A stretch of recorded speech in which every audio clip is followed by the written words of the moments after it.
Situada no coração do Rio Grande do Norte, a cidade de Mossoró consolidou-se como um efervescente polo da vida acadêmica no interior do estado. O município ergueu-se como um verdadeiro farol intelectual, cujas instituições de ensino superior pulsam com a vitalidade da inovação, do debate crítico e da pesquisa científica. Diariamente, milhares de jovens empreendem jornadas muitas vezes exaustivas, cruzando divisas e encurtando distâncias em busca do conhecimento e mudança social. Mas o que acontece quando o trajeto até a sala de aula se torna o maior obstáculo do dia?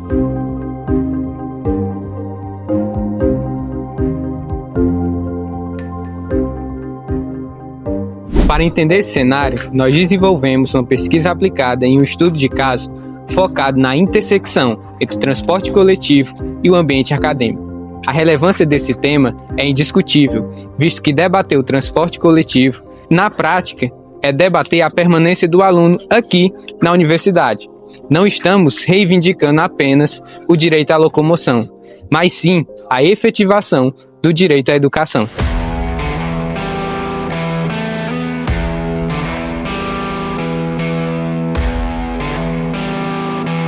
O artigo 6º da nossa Constituição é claro.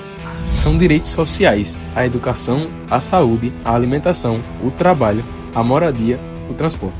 O transporte foi expressamente consolidado como direito social pela Emenda Constitucional número 90, de 2015. Contudo, a mera previsão normativa dos direitos sociais não assegura por si só a materialização concreta. Diante dessa assimetria estrutural, emerge um questionamento central e incontestável para a nossa pesquisa. De que maneira a ineficácia fática dessas garantias constitucionais repercute na prática sobre o cotidiano acadêmico e o bem-estar do corpo docente? Para responder essa pergunta, a nossa equipe foi às ruas de Mossoró para ouvir quem depende diariamente dos transportes públicos. Na sua opinião, o que poderia melhorar no transporte público da cidade? Com certeza a quantidade de ônibus. Mossoró tem uma quantidade muito pequena de ônibus, principalmente uma rota bem reduzida. Na realidade, tem muitos horários que não tem ônibus. De manhã, apesar de ter, são bem restritos. Se restringe principalmente o começo da manhã e o fim dela.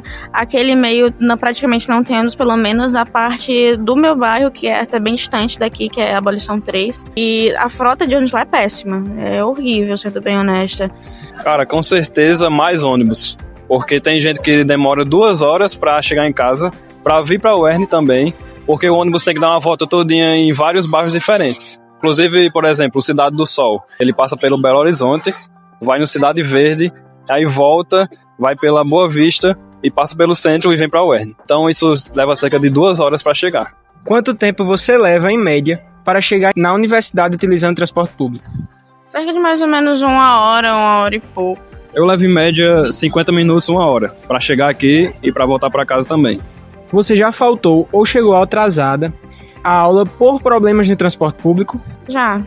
De vez em quando, na verdade é com uma certa frequência, os ônibus eles não vêm no horário em que geralmente deveria ser. Ou vem mais cedo ou vem mais tarde. E já aconteceu de eu acabar perdendo aula por conta disso. E não tem como a gente saber, não tem como a gente prever isso. E também, muitas vezes, a gente não tem certeza se vai passar 1 ou se vai passar 2 ônibus. O Uber de onde eu moro pra cá é muito caro, é praticamente em média R$15 e fica completamente inviável. Qual sua maior dificuldade no uso do transporte público? A superlotação, com certeza. Principalmente a superlotação do ônibus, justamente naquele ponto que eu já toquei, que não tem muito ônibus. Então, por exemplo, o ônibus das universidades, ele demora muito para sair do centro, porque ele arrodeia o centro todinho, pegando todo mundo, as pessoas idosas, os estudantes e as diversas pessoas que trabalham e tal. Então, lota o ônibus e é muito pouco ônibus. Se tivesse mais ônibus, resolveria muito desses problemas. O quanto o transporte público influencia nos seus rendimentos acadêmicos? Totalmente. A minha visão é completamente quase, porque é a única forma que eu tenho de vir para a universidade. E quando acontece de atrasar a aula, e também eu posso acabar perdendo uma aula mesmo, principalmente porque a gente tem limite de falta. Influencia bastante, porque eu tenho que acordar 5 horas da manhã para pegar o ônibus, que demora 1 hora para chegar aqui na UERN. E aí, chegando aqui, já é na hora da aula. Para voltar, eu tenho que pegar o ônibus, primeiro universidades, que ele leva meia hora para chegar no centro. Lá, tenho que esperar o outro sair do centro, que é do meu bairro. Leva mais meia hora, eu chego em casa na hora do almoço. Eu tenho que almoçar e aí já dá a hora do trabalho. Quem trabalha é muito ruim, é o pior dos casos. Então a gente tem muito pouco tempo, por causa do tempo de transporte que a gente tem que chegar nos lugares. Da UERN para casa, da casa para o trabalho, e assim acontece. Estamos aqui com o Ian, primeiro suplente do partido MDB da Câmara Municipal de Mossoró. Ian, devido à precariedade, né, que alguns estudantes de universidades vêm passando, como a Câmara Municipal poderia ajudar nessa precariedade, né? Ajudar a melhorar? Assim, é necessário primeiro que haja fiscalização. Hoje, infelizmente, a gente tem uma Câmara de Vereadores que muitas vezes não cumpre o seu papel fundamental. E aí, sem fiscalizar, sem verificar se o serviço está sendo bem executado e de qualidade, acaba sendo sucateado dessa forma. Então, a Câmara dos Vereadores tem que, no mínimo, cumprir o seu papel de investigar se o serviço público está sendo bem executado e a população está satisfeita com isso. Certo, muito obrigado, viu?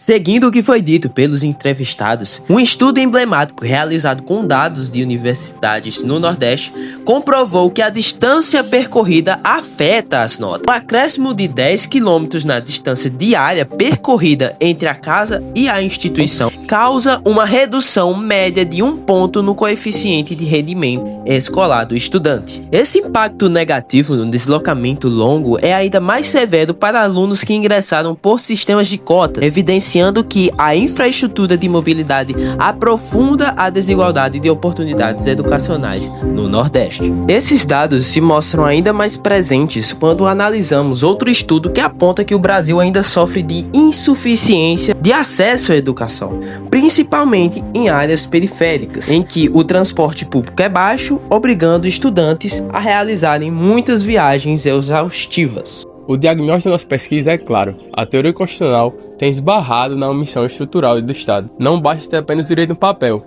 e sim na prática. O estudante tem vivido o transporte da educação de forma que fica à mercê da insegurança, sob um sol escaldante ou até na escuridão. O acesso à educação exige um planejamento estrutural básico em uma cidade. E para isso, temos um diagnóstico para reverter esse cenário. Com isso, nosso grupo criou 3 propostas de intervenção, sendo a primeira a reestruturação física e padronização das paradas de ônibus, garantindo melhor acessibilidade, melhor climatização e melhor segurança com câmeras de monitoramento integradas. Ademais, também propomos uma segunda intervenção que seria a requadração das vias com a criação de faixas exclusivas para o transporte coletivo nos horários de pico. E por último, seria justamente a implementação de um veículo leve sobre trilhos, VLT. Ele seria a chave de ouro para romper com as amarras do atual colapso viário, pois seria uma medida verdadeiramente emancipadora e decisiva para o futuro da mobilidade urbana de Mossoró. Os relatos que ouvimos nas ruas de Mossoró confirmam os dados da nossa pesquisa.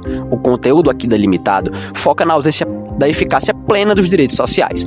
Quando o Estado ou a concessionária de serviços falha em fornecer um serviço regular e acessível, ela não está apenas limitando a mobilidade, está limitando, sim, o futuro desses jovens, ferindo diretamente o texto constitucional.